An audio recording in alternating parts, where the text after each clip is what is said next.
Salut tout le monde, on se retrouve aujourd'hui pour une nouvelle vidéo et aujourd'hui on se retrouve comme vous l'avez lu dans le titre pour mes produits terminés. J'ai un petit sac assez bien rempli, donc du coup je me suis dit il est temps de montrer les produits terminés, comme ça au moins je peux jeter tout ce qu'il y a dedans parce que j'en ai partout. Bon oui, pour information, je n'ai plus mes lunettes dans le sens où je me suis acheté une paire de lentilles à ma vue, donc du coup je trouve que c'est... ça change, je trouve que c'est beaucoup mieux, donc voilà, juste la petite aparté. Alors, bon forcément, comme vous vous doutez et comme à chaque fois, je vais éviter de parler en faisant du bruit, il y a beaucoup de lingettes démaquillantes exfoliantes. Alors, on a 3 lingettes exfoliantes à la papaye et 1, 2, 3, 4, 5 lingettes démaquillantes à la coco. Voilà. Donc ça, je ne vais pas épiloguer dessus. Hein. Est-ce que je rachèterai ou non? Oui, bien évidemment, j'en ai déjà racheté et je compte en racheter encore. Ouais, désolé, il y a le téléphone de la maison qui sonne. Je vais attendre qu'il arrête. Ensuite, bon, j'ai une base de chez NYX, la Bear With Me, que j'ai beaucoup aimé, que j'ai vraiment raclé jusqu'à la fin. Il n'y a vraiment plus rien. Ça, par contre, c'est pratique dans ce pot parce que du coup, on peut arriver à choper toute la matière et à ne plus rien laisser dans le pot. Donc vraiment, c'est une base que j'ai vraiment adorée et que, oui, j'ai déjà racheté. Parce qu'avec le combo de mon fond de teint Can't Stop Won't Stop, elle va très très bien. Et même ce qui est génial avec cette base, c'est que pour l'été, on la sent pas du tout sur la peau.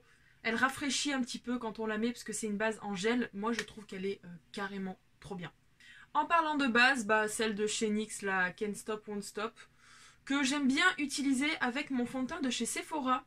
Ouais, comme quoi que les fonds de teint et les bases avec le même nom ne sont pas forcément bonnes pour aller ensemble.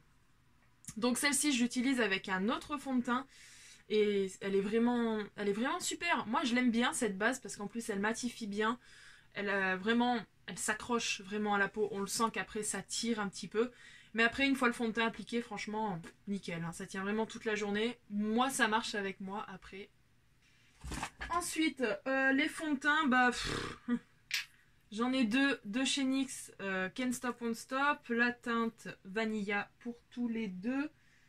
Ouais, j'en ai que 2, parce que des fois ça s'accumule et j'en ai beaucoup. Mais là, ouais, j'ai déjà racheté, bien évidemment. Alors, pour la poudre, j'en ai pas mal.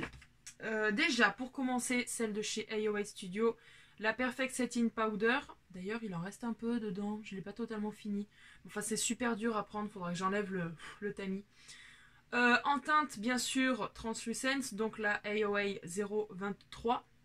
Une de mes poudres préférées qui malheureusement est out of stock depuis quelques semaines, que je n'ai pas pu racheter ces derniers temps, mais vraiment si je pouvais, oui, je la rachèterais parce que j'aime tellement cette poudre, mais malheureusement c'est un tout petit pot, donc vu que maintenant j'utilise plus de poudre qu'avant, ça dure moins longtemps.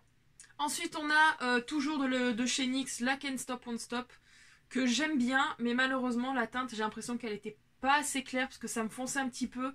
La teinte c'est light, donc à voir parce que je suis pas sûre qu'elle existe en transparente, donc du coup s'il faut que je la rachète, ça sera en beaucoup plus clair que cette teinte là. Mais j'avais bien aimé la poudre, franchement elle était assez bien. Elle fait son taf de poudre matifiante et fixante. Ensuite on continue avec une de chez L'Oréal, donc la Infaillible Magic Loose Powder en teinte Translucent, bien évidemment. Alors cette poudre en fait je l'ai achetée vraiment par pur hasard parce que bah, j'avais pas de poudre, je pouvais pas recommander, enfin je pouvais commander sur internet mais je pouvais pas attendre la livraison parce que j'en avais vraiment plus du tout. Donc je suis allée en grande surface et du coup bah, j'ai pris celle-ci, je dis pourquoi pas, je sais que L'Oréal c'est une marque de valeur sûre. J'ai dit on essaye, on va voir et vraiment je l'utilise tout le temps. Et je l'ai déjà rachetée parce qu'elle est vraiment super. Donc ouais, vraiment très belle découverte. Je l'ai rachetée, je vous l'ai déjà dit. Par contre, le seul hic que je donnerais à cette poudre, c'est l'odeur. Ça a une odeur de... Enfin, pas de béton, mais de... Enfin, je crois que je l'ai déjà expliqué dans une vidéo. Comme on se croirait sur un chantier, en fait. Ça sent vraiment pas bon du tout. Mais bon, elle est super bien. Elle matifie très bien. Moi, je l'ai utilisée aujourd'hui et vraiment le top. Alors ensuite, les bases à paupières. Donc j'en ai deux. Les deux sont de chez Urban Decay. C'est exactement les mêmes. C'est la Eyeshadow Primer Potion originale. Donc j'ai la version format de voyage et la version normale, la grande.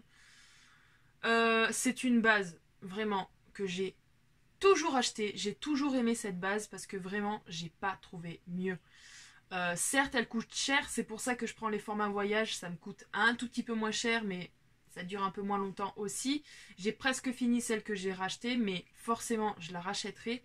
Et vraiment, cette base maintient vraiment le make-up toute la journée. Mais là, aucune retouche à faire. Aucune. Franchement, j'aime énormément cette base et malgré le prix, j'en rachèterai jusqu'à ce que je trouve mieux. Ensuite, qu'est-ce qu'on a là? Une autre base. Alors celle-ci, ça fait très très longtemps que je l'ai achetée. Et je l'ai mise dans mes produits finis parce que j'arrive vraiment plus à accrocher de matière. Là, je crois que j'ai vraiment le fond du fond. C'est de la marque Essence, c'est I Love Color Intensifying. Donc voilà, c'est une base à paupières que j'avais achetée à l'époque sur Beauty Lala. Ça date, ça date, ça date. Je l'avais d'ailleurs ouverte dans un unboxing, mais je me rappelle plus trop si elle est bien ou pas. Je crois que oui, mais à l'époque c'est vrai que je me maquillais pas beaucoup les yeux, donc j'avais moins besoin de mettre de base à paupières qui tiennent toute la journée. Là je sais pas, donc non je ne rachèterai pas dans le sens où j'en ai d'autres et je me rappelle plus du tout ce qu'elle vaut. Après pourquoi pas réessayer un jour, mais ce n'est pas dans mes projets, voilà. Alors je sais pas si on peut compter ça comme une base, mais j'utilisais plus pour les cut crease. C'est mon lit de lingerie de chez NYX. La teinte c'est Lidly, la teinte numéro 14. Malheureusement elle est out of stock depuis, je dirais peut-être 2 bons mois si c'est pas plus. J'essaye à chaque fois de retourner sur le site pour la racheter parce que vraiment pour les cut crease celle-là, elle est superbe, elle est géniale. En plus moi ça m'évite d'utiliser tout le temps mes anti-cernes parce que l'anti-cerne maintenant j'en mets tous les jours. Et j'utilise aussi pour les cut crease, donc ça fait un peu chier de vider pour ça, mais bon. Il faut vraiment que je guette le retour de ça, parce que vraiment, je veux en racheter et je vais me faire un stock. On va passer au liner de chez Kiko. Alors pareil, celui-ci, je l'ai raclé, j'arrive même pas à voir ce qui reste autour. C'est un liner pailleté, donc la teinte c'est le 01, c'est une teinte holographique, donc je sais pas si vous y verrez, parce que j'ai pas sorti le parapluie lumière. C'est ce que j'utilise tout le temps pour mettre au-dessus de mes cut crease. Vraiment, ce liner, j'adore. Au début, j'y mettais juste pour mettre sur mon liner noir. Mais alors, maintenant, pour mettre sur les cut crease, c'est vraiment le top du top. Clara a découvert aussi, elle a essayé récemment ce petit liner. Je lui ai expliqué comment fallait faire. Et du coup, elle était contente. Elle en voulait aussi. Donc, ce que j'avais fait, j'en avais acheté 2 d'avance pour en avoir vraiment un petit stock. Et j'ai dû en donner un des 2 à Clara. Donc bon, c'est pas grave, je rachèterai encore. J'ai toujours le numéro 02 qui est le argenté, qui est pas mal aussi. Mais je préfère l'holographique, vraiment. Oula, oulala. Alors là, c'est bientôt fini, parce que c'est l'avant-dernière chose. Ce sont des mascaras de chez L'Oréal. C'est le Paradise Extatique que j'ai en 3. En 3 fois, j'aime énormément. Mais alors, énormément ce mascara, ça fait longtemps que je l'utilise. Je pense que, bon, vous le voyez pas dans mes vidéos dans le sens où quand je dois mettre le crayon, le crayon pardon, et le mascara, j'y fais hors caméra. Vraiment, c'est... Quoique maintenant que j'ai plus de lunettes, je peux peut-être essayer de voir pour un tuto make-up, parce que j'ai essayé uniquement ce matin, parce que je les ai reçus que ce matin. Et c'est super, super agréable de se maquiller sans lunettes. J'ai toujours cette manie d'essayer de les prendre pour les enlever, mais voilà, je m'y fais pas encore. Bref, c'est pas le sujet. 3 Paradise Extatique, vraiment un gros coup de cœur. J'ai même fait aimer ce mascara à Clara, donc est-ce que j'en rachèterai ou non? Oui, bien évidemment. Et on termine par un petit vernis de chez Yves Rocher, donc c'est un vernis rouge. La teinte c'est coquelicot je crois, la teinte 42, donc voilà, c'est un rouge de ce qu'il y a de plus basique. Alors, je sais pas s'il est vraiment terminé, mais il est vraiment pâteux.